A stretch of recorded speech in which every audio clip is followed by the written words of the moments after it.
Bũrũri ũrĩ ona kĩbarũa gĩa kũruta harĩ kũhũrana na ndeto ya ciana nini cia airĩtu gũkorwo ikĩoha nda, tondũ gũkinyĩria rĩu namba ĩno ĩrũgamĩire harĩ gĩcunjĩ gĩa 18 harĩ 100. Kũringana na riboti ĩrĩa ĩrekereirio nĩ kanjũ ya ũingĩ wa andũ, ciana cia tũirĩtu iria nĩ cia gatagatĩ wa mĩaka 10 na mĩaka 19 ikoretwo cikĩoha nda nĩ ũndũ wa kwaga ũgĩ mũiganu wa ũciari, ihiko cia kĩahinya na kwaga mũndũ ũngĩcitara. Kenya is among the countries with the highest burden of teenage pregnancy and motherhood, where 1 in every teenage girls between the age of 15 to 19 is either pregnant with the first child or has given birth. This prevalence has not changed since 2008.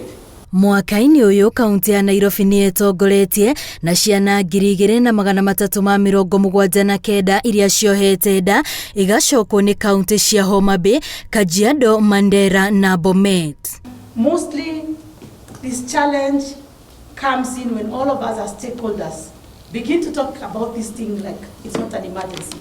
Gĩcigo-inĩ gĩa gatagatĩ wa bũrũri, kaunti cia Nyandarua, Kirinyaga, Nyeri na Embu nĩkuo gũkoretwo na wongerereku wa ciana iria ciohete nda mwaka ũyũ. But when they are not your children, then again it doesn't become a reality. It is unless you then meet them and actually have the face of a child carrying another child. It's traumatizing to the child. It is really something that they do not even expect. Kaunti ya Murang'a nĩ imwe ya kaunti iria namba ĩno ĩthiĩte thĩ na njĩra nene.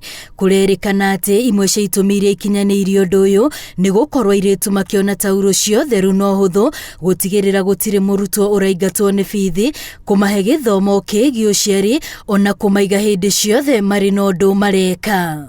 We agree as a nation today, because pregnancy is 9 months.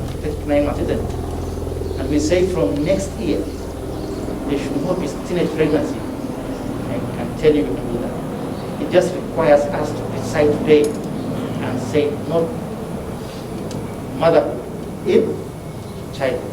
Rĩrĩa ciana ici cioha nda, nyingĩ nĩ ciũragwo nĩ mĩeke ya gũthiĩ na mbere na mathomo igĩtigĩra gũthutũkanio, ona thutha wa thukuru gũcihingũrĩra mĩrango ya gũcoka rĩrĩa ciarĩkia kũgĩa ciana. Health service providers who attend to these girls, they actually break down.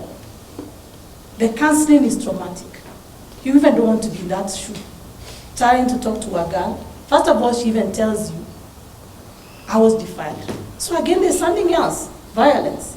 And that's why we are saying for this girl in Kenya, she's actually experiencing triple threat. Oho, riboti ĩno nĩ yonanĩtie makinya manene nĩ makinyũkĩtio harĩ kũnyihanyihia andũ arĩa maranyitwo nĩ virus ya HIV, ona gũtuĩka matanya ma kũnina mũrimũ ũyũ gũkinyĩria mwaka wa 2030 no mage gũkinyanĩra, kuona no ũratamba na makĩria gatagatĩ ka andũ ethĩ.